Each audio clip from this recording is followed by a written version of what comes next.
Sup Shredders, my name is Logan aka Spiderhands and welcome to an SP Reviews where today we're going to be checking out a track from an act named Aidan Somers titled The World. And if we switch over to here, we have ourselves a track on YouTube and we're going to listen through it from start till finish and we're going to hear what we think. Let's go. Oh, 6/8? Or triplets?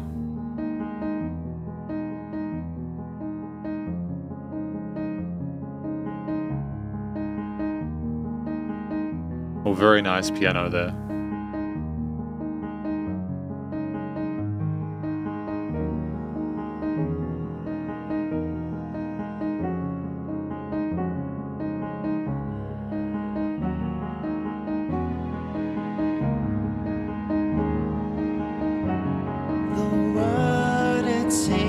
Like a pretty place. The longer you live, it feels misplaced. Goes round again and again and again. Will age, will die, like birds that fly to their known end with no regret. Live to transcend the bitter end. I mean, it's utterly stunning so far. I'm enamored with it. The vocal style, the really intriguing, intricate arpeggios and chord choices there, the strings behind it adding a sense of emotional weight, but also just being really respectful to the fact that the piano is the vocal point, or the focal point for a lot of it. It's really, really...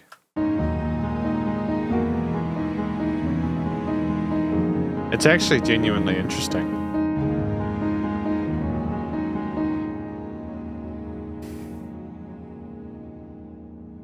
It all comes crashing down like tremors in the earth, thunder in the sky. It takes one small moment to realize your meaning in this life. Just used to legato technique there. The world keeps spinning, with or without you, you know it's true.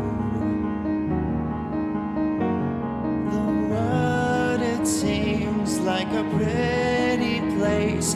The longer you live, it feels misplaced. Goes round again and again and again. Will age, will die, like birds that fly to their known end with no regret. Live to transcend the bitter end.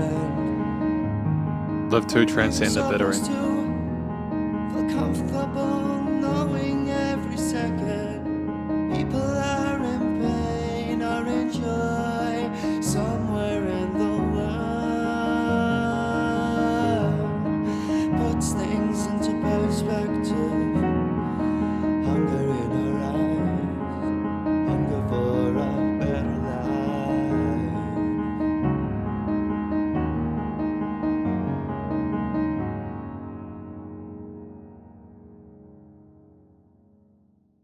Dude, that was phenomenal. That was stunning. And welcome to the conclusion of my review of this track from Aidan Somers titled The World. Now, what do I think this track is about? I think it's fairly simple to understand if you listen to the lyrics and the story that's being told there. It's a tale about basically looking at the world, realizing that there's just so much going on within it that we tend to oversimplify our own viewpoints of it, understanding that so many people are going between positive and negative experiences at any point in time. Just the sheer complexity of it, our own place in it, realizing that without us the world will continue to spin, that we're all just voyeurs and observers as just endless butterfly effects take place. And I think that it's a stunning piece. It's a really well articulated, intelligent, creative and interesting angle there, showing the philosophical strengths of Aidan Somers there, that curiosity about the universe around them. I think that it's really stunning. The music video as well is very well done. I'm extremely happy with how the audio visual experience there was performed. I'm not as knowledgeable about video production as I am about music. But what I will say is I think that watching the movie with life in it, with him as an audience member, is wonderful because it kind of symbolizes what he's discussing in the song about being someone looking at the world from the outside, almost wondering if you even have a meaningful place within it. I think the story is sensational. I think that the singing from Aidan Somers is wonderful. We've got clear vocal technique. It wasn't a really wild, over-the-place, extravagant performance, but it was something where I think it was Aidan just telling us his story in his own way. There were really well thought out melodies there with the vocal lines. We didn't have any harmonized or external bits there. We simply just had Aidan in the center of the stereo field, and I think that's all we needed. I think that it reflects the fact that he feels like he's kind of alone looking at the world as someone like that in a position like the story, so it makes sense that he'd be the only one present in there. And I like the fact that the phrasings changed, the melodies adjusted for the wide variety of different progressions and directions that the composition itself took, and despite the minimalism of the layering of the arrangement instrumentally, we got a lot out of the accompaniment, the various parts and within it. But it's simply the fact that we knew when to keep things consistent, but to have that diversity there. It was extremely authentic, and I think that it was very personable and accessible, and he sounded like he was just trying to figure it all out. It's a very effective performance there in regards to his singing, his vocals, because of that. I think that with the vocals and story, with those notching well together and a great connection there being formed, we have the situation with the rest of the track. It's 3 minutes, and it's very well manicured and put together. We have really intriguing triplet. I'm pretty sure it's in 6/8. So the time signature is in 6/8. So you've got the piano being the main sort of focal point instrumentally, with the strings in the background there, and there may have been some other sub layers, but I don't really think that they were necessarily there wasn't a need for more. I think that within this short sort of time, right within the 2 to 4 minute sweet spot that I prefer for tracks, because it's not too short to miss context, not too long to overdo it with the playing and the themes present. I think we could have potentially gotten away with a longer form track, but I also kind of respect the fact that Aidan wanted to just speak his truth and then just kind of end it. It's so respectful of the listener's time, whilst also allowing enough real estate for Aidan to be open and give, again, that aforementioned context there. But if we focus on the piano lines, there were some interesting choices within the scaling chord keys there. We were working well within the triads that we had there. There were some extensions and some interesting notes in the sevenths to add a bit of sort of tonal complexity there. But we also, between the left and right hands, there was a wonderful sense of unison. It was a very competent performance technically on the keys, and the piano itself sounded brilliant. It's also just the fact we had maybe some unexpected chromaticisms within the arrangements there, some fluctuations where the piano went up and down, and we had pauses as well there. We not only understand the fundamentals of music theory and composition, but we also knew when to sort of take a break and let the listener just have a moment to ponder what we've been articulating to them.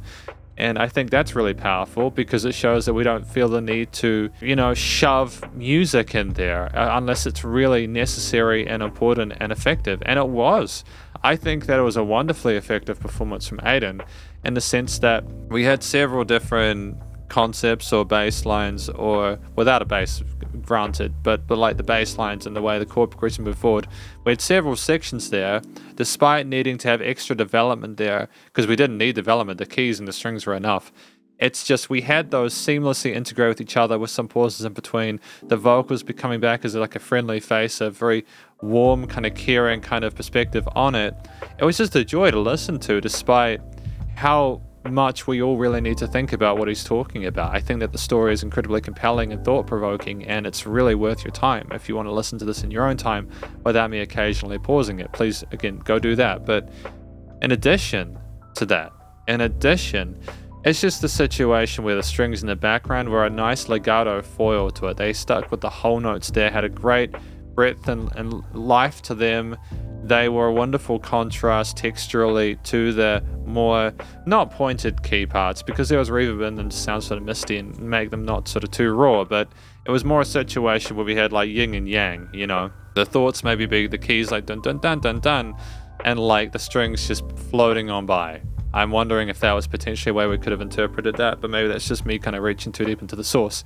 Regardless, the theme there, the motif, I think it's trying to get us to kind of imagine how smoothly life floats away, but also that there's twists and turns and that there's always unpredictable elements. Even if there were parts that we came back to, it was almost like we preferred being in that safe space when like the chorus or the hook line came in. We knew, oh, this is what's happening now, this is good. But I think that the fluctuations tonally, harmonically, the interspersed, the amount of dynamic range we had to it was sensational. There's a lot of width and wiggle room to mess around with it. We didn't sort of choke the perceived loudness of it. It was just that it just sounded very contemplative within itself, with the complexity of those piano ideas with the strings and how they integrated.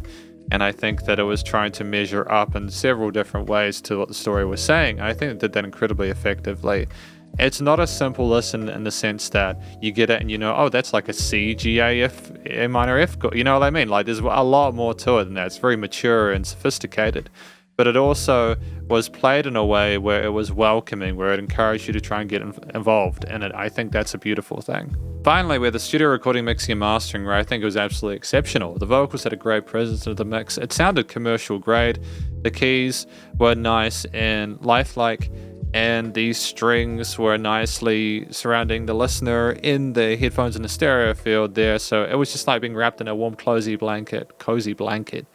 There was nice leveling of things within the frequency spectrum as well as in the mix in general. There were no resonant frequencies kind of bugging away or kind of ruining the mood.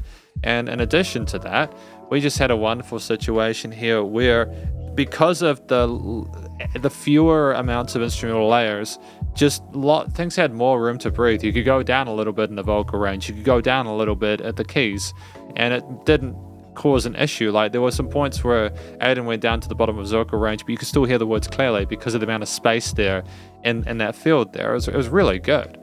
I think that in general, the vocal performance itself was felt and EQ'd well and captured in a way which was very respectful to the original intentions of it. I think if you'd oversaturated the vocals with effects, it would have completely ruined the mood. So I'm glad that he could not only just sing, but that it was captured like a live take. And finally, you know, there was like reverb and stuff like that, but you can also have reverb and like live takes as well. It's the thing, but it almost sounded like a movie soundtrack in a sense. It was really impressive, and I think with there being the aforementioned dynamic range changes with the perceived loudness of the tracks, and it being, you know, nice and loud without pumping, so the bus compression and limiting was handled well. And all in all, I think this is just a really positive review of a track from an act named Aidan Somers titled The World, and hopefully you enjoyed it. If you did, please go show them some love via their various social medias and YouTube page. Stay cool and stay safe, and please remember to support your local musicians and artists at this point in time, as they need the help more than ever with all the crazy stuff going on in the world, and I'll catch you in the next review. Spiderhands out.